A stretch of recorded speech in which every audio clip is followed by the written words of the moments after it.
हाँ, नमस्कार दोस्तों। आज की इस वीडियो के अंदर हम जीन बौद्दीन के राजनीतिक विचारों को डिस्कस करने वाले हैं। और जीन बौद्दीन को यूजीसी नेट के हिसाब से पीजीटी या कॉलेज का जो असिस्टेंट प्रोफेसर का जो पेपर होता है या सिविल सर्विसेज के हिसाब से हमारे लिए क्या बहुत महत्वपूर्ण है। ठीक है। जीन बौद्दीन का जो खास करके योगदान है, इनके जो सॉवरेनिटी का इनका जो कॉन्सेप्ट है, प्रभुसत्ता को जो इन्होंने पहली बार जो कॉन्सेप्ट दिया, पहली बार क्या उन्होंने प्रभुसत्ता को इतना लोकप्रिय बनाने में या सिस्टमेटिकली रूप से जो जीन बौद्दीन का जो कॉन्सेप्ट है प्रभुसत्ता के बारे में, सॉवरेनिटी के बारे में, इसलिए जो जीन बौद्दीन है बहुत अधिक महत्वपूर्ण हो जाता है और परीक्षा के लिहाज से भी हमारे लिए बहुत इंपॉर्टेंट हो जाता है। ठीक है। जो जीन बौद्दीन का जो जन्म है वो फ्रांस के अंदर हुआ था। फ्रांस का जो एक नगर है आजा नगर के अंदर 1530 के अंदर हुआ था। ठीक है। इनकी जो पहली पढ़ाई या प्रारंभिक जो इनकी पढ़ाई है ये फ्रेंच, ग्रीक एवं हिब्रू भाषा में हुई थी। ठीक है। उसके बाद जो जीन बौद्दीन है वह टूलूज के विश्वविद्यालय के अंदर प्रवेश लिया। वहाँ उन्होंने कानून की पढ़ाई की और बाद में टूलूज विश्वविद्यालय के अंदर ही जीन बौद्दीन क्या है लॉ के प्रोफेसर भी बने थे। ठीक है। 1556 के अंदर उन्होंने अपनी एक महत्वपूर्ण किताब लिखी जिस किताब का नाम था a method for easy understanding of history. इस किताब की वजह से जो जीन बौद्दीन ने काफ़ी अधिक इनको प्रसिद्धि मिली थी। ठीक है। 1576 में जो जीन बौद्दीन है वह क्या है लियोन का अटॉर्नी हुए बना और 1596 में फ्रांस के अंदर क्या है प्लेग फैलने के कारण क्या है जीन बौद्दीन की मृत्यु हो जाती है। ठीक है। उस समय जो फ्रांस की जो समकालीन जो परिस्थितियाँ थी काफ़ी दयनीय थी। वहाँ पे जो धर्म के बीच जो संघर्ष था या राजतंत्र के बीच जो संघर्ष था उस कारण क्या जो फ्रांस के अंदर क्या है एक एनार्की जैसा माहौल था, अराजकता वहाँ पे फैली थी।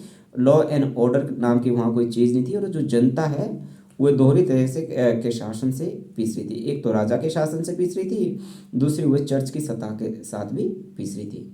और जो ईसाई धर्म के जो दो संप्रदाय है कैथोलिक और प्रोटेस्टेंट, उनके बीच में लगातार जो मतभेद है वह चल रहा था। ठीक है। परंतु जो आपका जो एक विचार था कैथोलिक जो विचार था एक जो फ्रांस के अंदर उस समय जो विचार चल रहा था राजनीति के बारे में, एक जो विचार इस बात की वकालत करता था कि जो हमें क्या एक शक्तिशाली राजतंत्र स्थापित करना चाहिए।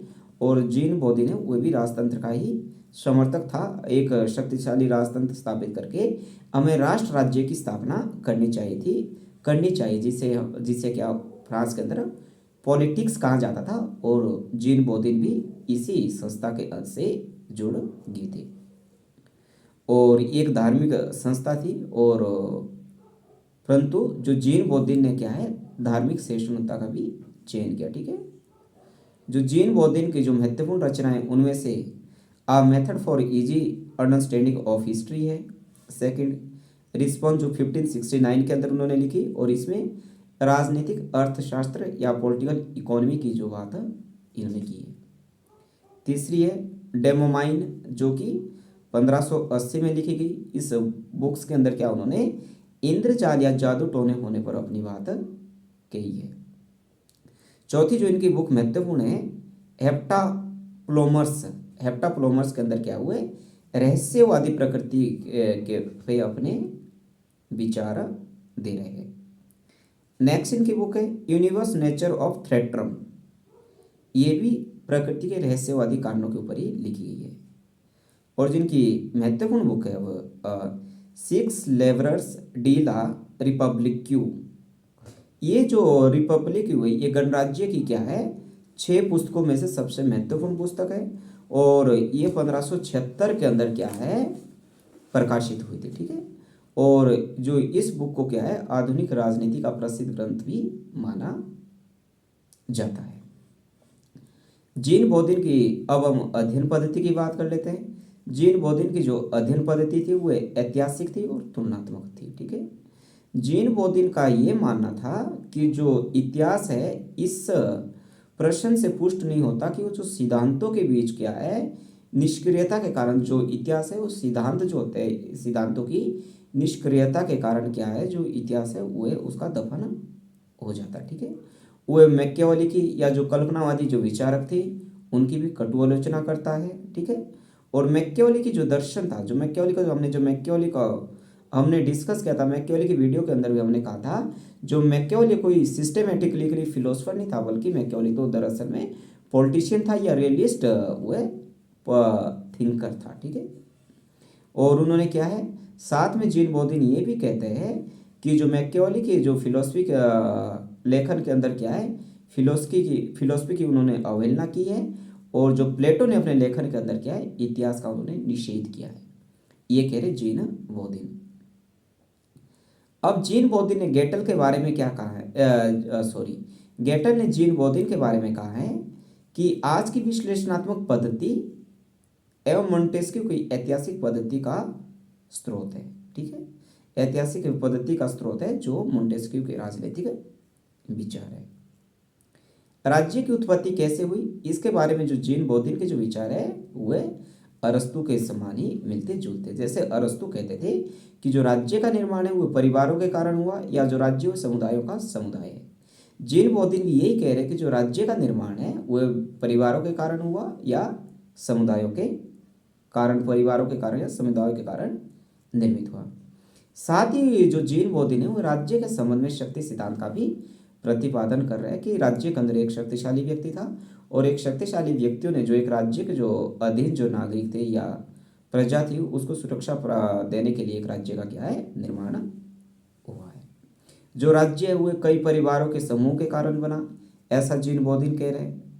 और जीन बोधिन ये कह रहा है कि जो राज्य क्या है, राज्य परिवारों के साथ साथ क्या है, संपत्ति की एक राज्य परिवारों के साथ क्या है, संपत्ति की एक विधि सम्मत क्या है, सरकार है, ठीक है। एक विधि सम्मत सरकार है। जो राज्य का जो शासन है वो विवेक से और कानून के द्वारा संचालित होता है, ऐसा मानना है जीन बोधिन का। जो जीन बोधिन है वो व्यक्तिगत रूप से भी संपत्ति के समर्थक हुए रहे, और राज्य पर सर्वोच्च शक्ति के द्वारा वो शासन करने की वकालत करते थे, ठीक है। क्या होना चाहिए कि जो राज्य के अंदर जो सर्वोच्च शक्ति होनी चाहिए, जो सर्वोच्च शक्ति क्या है वो विवेक पर क्या है, आधारित है, ठीक है। और जो विवेक है वो प्राकृतिक कानून के अनुसार होते हैं, ऐसा है जीन बोधिन का। अब राज्य के उद्देश्य क्या होंगे, जीन बोधिन कह रहे हैं कि जो राज्य का उद्देश्य है व्यक्ति की प्रसन्नता, व्यक्ति की सुरक्षा या व्यक्ति की दैनिक जरूरतों को पूरा करना, मूलभूत जरूरतों को पूरा करना, इतना ही नहीं बल्कि जो राज्य का उद्देश्य इससे भी अधिक व्यापक है। राज्य का उद्देश्य ये है कि उसने राज्य को क्या है, जीन बोधिन को तो सर्वोच्च मानते थे, और राज्य की जो उन्होंने तुलना है शरीर और आत्मा के साथ की थी, ठीक है। वह जो राज्य की तुलना जीन बोधिन ने शरीर और आत्मा के साथ की थी, और आत्मा की जो शांति है, आत्मा की शांति वे कहीं अधिक ऊंचा मानते थे जीन बोधिन। प्रभु सत्ता के संबंध में जीन बोधिन के विचार, जो हमने पहले भी कहा था, जो जीन बोधिन ने पहली बार जिसके कारण उनको लोकप्रियता मिली उनके प्रभु सत्ता का विचार था। अपने प्रभु सत्ता के विचार के अंदर जीन बोधिन क्या कह रहे हैं कि प्रभु सत्ता क्या है, किसी भी राज्य की सबसे पूर्ण महत्वपूर्ण क्या है, सिद्धांत है, और जो प्रभु सत्ता है वह राज्य की क्या है, प्राण है। ये कह रहे जीन बोधिन, ये कह रहे हैं कि जो प्रभु सत्ता है किसी भी राज्य के प्राण है, ठीक है। ये क्या कह रहे हैं, जो प्रभु सत्ता ये नागरिकों एवं परिजनों के बीच क्या है, विधि द्वारा स्थापित एक शासन है। प्रभु सत्ता के बारे में जीन बोधिन कह रहे हैं। और जीन बोधिन की जो प्रभु सत्ता की जो विशेषताएं हैं, फर्स्ट है उसमें कि जो प्रभु सत्ता है वो स्थायी होती है। जीन बोधिन कहते हैं कि जो सरकार व कार्यकाल उनका परिवर्तित होता रहता है, सरकारें आती जाती है, परंतु जो प्रभु सत्ता वो क्या है, जो सॉवरेनिटी है, सॉवरेनिटी इज अ परमानेंट है। जो प्रभु सत्ता क्या है, स्थायी है, ठीक है। ये क्या है, ऐसा नहीं कि कुछ समय के बाद प्रभु सत्ता खत्म हो जाए। जीन बोधिन की प्रभु सत्ता के विषय में फर्स्ट जो फीचर्स के अंदर बोलते हैं कि sovereignty is a permanent concept, ठीक है। सेकेंड वे कह रहे हैं कि ये निरपेक्ष है। प्रभु सत्ता क्या है, निरपेक्ष, इसको देखा नहीं जा सकता, ये कानून से भी परे है। जीन बोधिन ये कह रहा है कि एक राज्य के अंदर कानून का शासन होगा, ठीक है, परंतु जो प्रभु सत्ता है, जो एक राजा की सर्वोच्च शक्ति है, ठीक है, ये जो प्रभु सत्ता का जो कॉन्सेप्ट जब 1648 के अंदर ट्रीटी ऑफ वेस्टफैलिया हुई, और ट्रीटी ऑफ वेस्टफैलिया के द्वारा पूरी दुनिया के अंदर स्टेट का कॉन्सेप्ट आया कि स्टेट किसको माना जाए, जिसके पास 4 एलिमेंट्स होंगे उसे ही हम स्टेट कहेंगे, जिसके अंदर fix territory, population, government and sovereignty को रखा गया था। उसमें जो सॉवरेनिटी का जो कॉन्सेप्ट है, जीन बोथिन क्या कह रहे हैं कि जो सॉवरेनिटी है, जो आपके प्रभुसत्ता है, वो कानून से भी ऊपर है, ये निरंकुश होती है। साथ में जीन बोथिन ये भी कह रहे हैं जो प्रभुसत्ता है वो निरंकुश है, प्रभुसत्ता के ऊपर किसी भी तरह का कोई भी अंकुश या कोई भी लिमिट या कोई भी सीमा नहीं लगाई जा सकती। फिर कह रहे हुए ये अदेय है, मतलब ये क्या है, अदेय, इसको दी नहीं जा सकती। फिर कह रहे हुए ये अविभाज्य है, जो प्रभुसत्ता का बंटवारा भी नहीं किया जा सकता।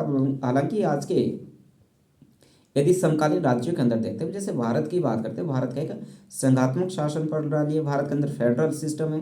संघात्मक शासन प्रणाली का मतलब जहाँ पे दोहरी तरह की शासन प्रणाली हो, केंद्र की सरकारें और राज्य की सरकारें हो।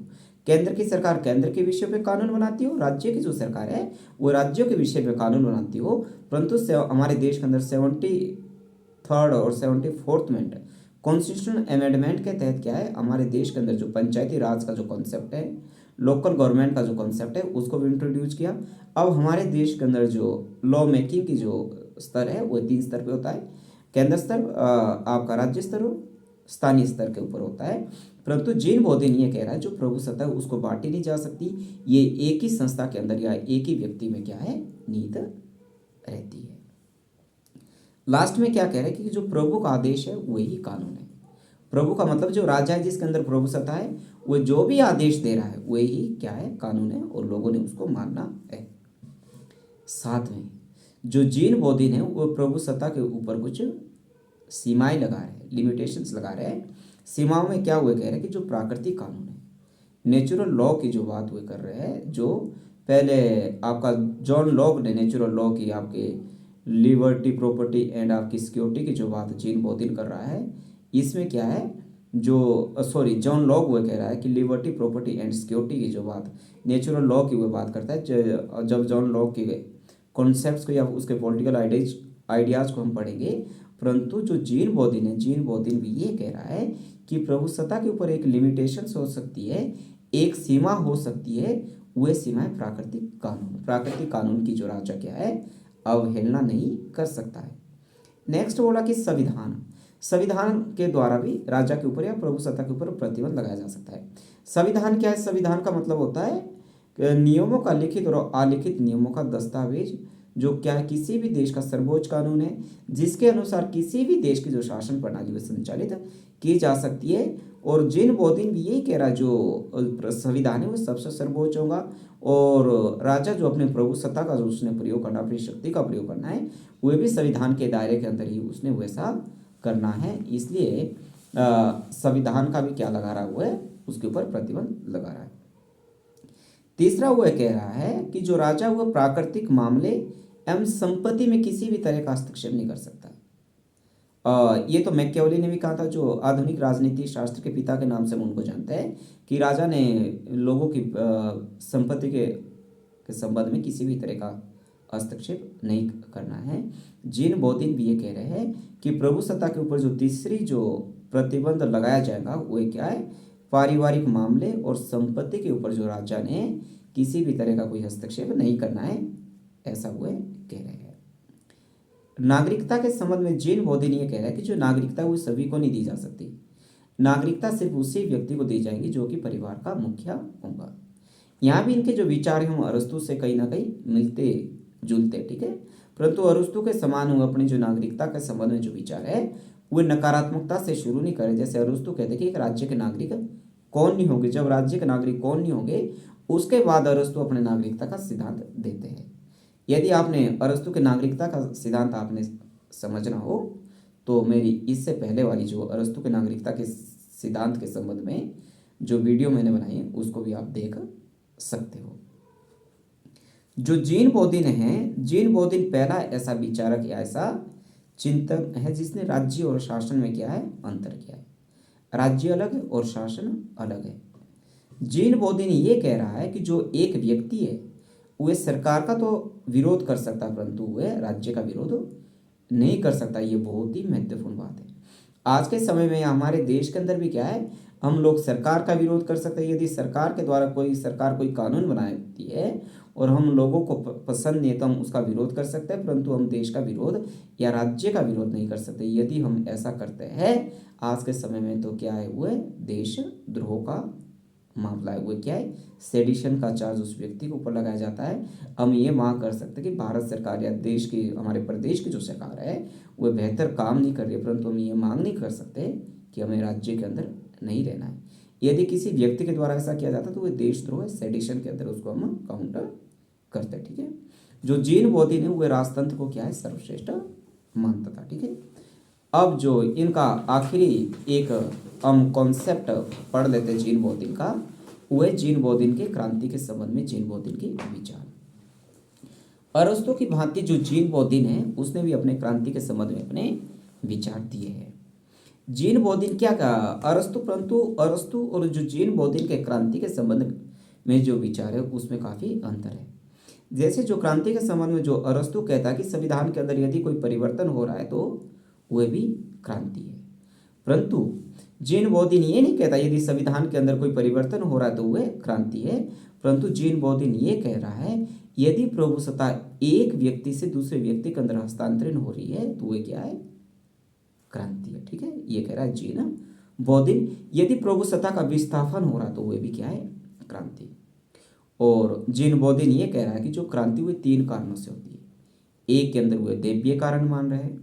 देवीय कारण के अंदर जीन बोधिन कह रहे हैं यदि यदि राजा का जो भाग्य है वो खराब हो तो उस समय क्रांति होती है, और उस समय ये मान लिया जाएगा कि ये देवीय कारणों से क्रांति हुई है। सेकंड, प्राकृतिक कारणों से भी क्रांति हो सकती है। यदि राज्य के अंदर क्या प्राकृतिक आपदाएं, सूखा आए, बाढ़ आए, यदि इस तरह की परिस्थितियां बने और क्रांति हो तो उसको मान लेंगे हम क्या, ये प्राकृतिक क्रांति है।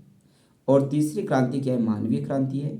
यदि एक राज्य के अंदर जो शासन प्रणाली है वो दुरुस्त नहीं है, एनार्की वहाँ पे, अराजकता वहाँ पे है, न्याय के आधार पे वहाँ का शासन नहीं चलाया जा रहा है, या बाहरी आक्रमण हो रहा है, या आंतरिक अशांति है, internal law and order disturbance वहाँ पे है, तो उस समय भी हम मान लेंगे कि जो ये जो क्रांति हुई है मानवीय कारणों से हुई है। और वो साथ में ये भी कह रहे हैं कि लोगों के ऊपर या एक राज्य के ऊपर क्या है, उस राज्य का जो क्लाइमेट है, उस राज्य की जो जलवायु है उसका भी बहुत बड़ा प्रभाव रहता है। ठीक है, एक तरफ जहां मैकियावेली ये कह रहा कि राज्य जो एक राजा है, जो एक प्रभु सत्ताधारी है, उसको किसी भी तरह की मोरलिटी या नैतिकता मानने की जरूरत नहीं है, वहीं जो जीन बोधिन है ये कह रहा कि एक राजा ने अपना जो शासन करना है नैतिकता के आधार पर उसे अपना शासन करना है।